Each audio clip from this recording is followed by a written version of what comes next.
ዘመናት ቁጭት ብሶትና እንግርግሮ ምንጭ ሆኖ ትውልድን እየታዘበ እንዲሁ ሲፈስ ኖሯል። ኢትዮጵያ ከምድሯ በፈለቀው አባዩን ሳትጠቀም የበይ ተመልካች ሆና ሀብቷ በደጃፏ እያለፈ ዘመናትን ስትመለከት መኖሯ ታሪኳ ነው። ይህን የብሶት ዘመን ለመቋጨት ቆርጠው የተነሱ ኢትዮጵያውያን በትውልድ ቅብብሎሽ ውስብስብ ፈተናዎችን አልፈው ሕያው ምልክት ሆኖ ለትውልድ የሚመሰክር ገድልን መፈጸም ችለዋል። ትናንት የተጀመረው ትልም በማስቀጠል ዛሬ ታሪክ መስራትና ለትውልድ አሻራ ማኖር በጉልህ ያሳየው ታላቁ የህዳሴ ግድብ አባይን ታሪክ አድርጎ ንጋትን የስልጣኔ አሻራ በማድረግ የትውልዱን ታሪክ ሳሪነት ከገለጡ ስራዎች መካከል በቀዳሚነት ይጠቀሳል። ታሪክ ይፈሳል፣ ይሰለጥን ዘንድ ስራ ይጠይቃል። ካልሰራን ስልጣኔ አይመጣም። አባይ ታሪክ ነው፣ ንጋት ግን ስልጣኔ ነው።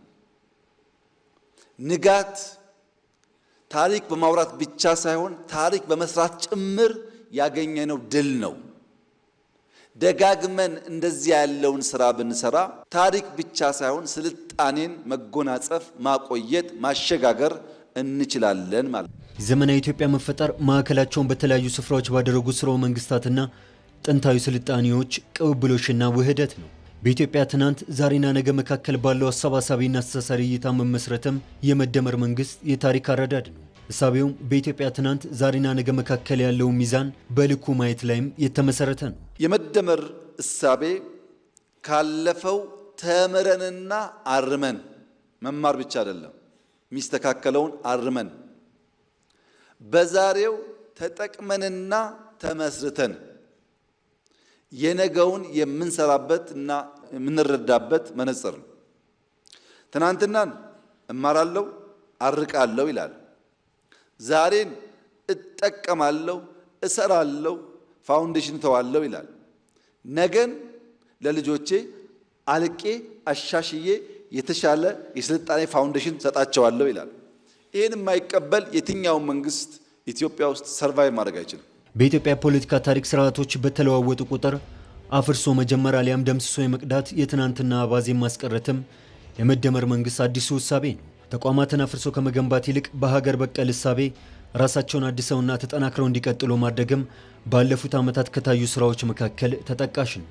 ያለፈውን ማፍረስ፣ ያለፈውን ማንቋሸሽ፣ ያለፈውን መጣል እንደ ግብ የያዘ ኃይል ነገን ሊሰራ ይችላል ወይ? እየደመሰሱ አዲስ መቅዳት ያዋጣል ወይ? ብልጽግናን፣ ልማትን፣ ለውጥን፣ እኩልነትን፣ አብሮ ማደግን ግብ ያላደረገ ማንኛውም ኃይል አሁን ካለንበት ወደሚቀጥለው ደረጃ ሊወስደን ይችላል ወይ? እነዚህ ለመመለስ ስልቶቻችንን ማየት ያስፈልጋል።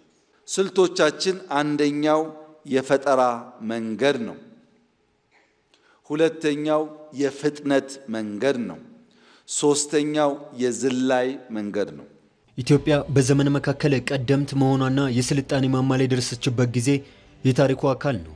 የሆነና ከዓለም ሀገራት ወደ ኋላ መቅረቷ፣ መንሸራተቷና መዘግየቷም ሌላኛው የታሪክ ገጿ ነው። ትናንትን ከነገ ለማስተሳሰርም የዛሬን ድልድይ መገንባት አስፈላጊ ያደረገውም ለዚሁ ነው። ከትናንት እውነት ተምሮ ለማረምም ዛሬ ላይ መፍጠር፣ መፍጠንና መዝለል በስራዎች ውስጥ ሊገለጡ የሚገባቸውም ትናንትን ከዛሬና ከነገ ጋር ተደማሪ በማድረግ ኢትዮጵያ ካለችበት አረንቋ በማውጣት ስልጡን መር ለማድረግም የመደመር መንግስት የያዘው መንገድ ነው። የትናንት ታሪክን ከመዘከር ተሻግሮ ታሪክ ወደ መስራት መሸጋገር በተለያዩ ስራዎች እየተገለጠ የሚገኛል። የመደመር መንግስት በስልጣኔ ጎዳና ስብራትን መጠገን፣ ለሚቀጥለው ጉዞ መሰረት መጣልና ስልጣኔን ለማስቀጠል አቅጣጫ መቀየስም የቆመበት ሐሳብ ነው። በሐሳብ ፖለቲካ ታሪክን እንደ ትምህርት በመውሰድ ታሪክ ሰሪ የሆነ ሐሳቤንም ይከተላል።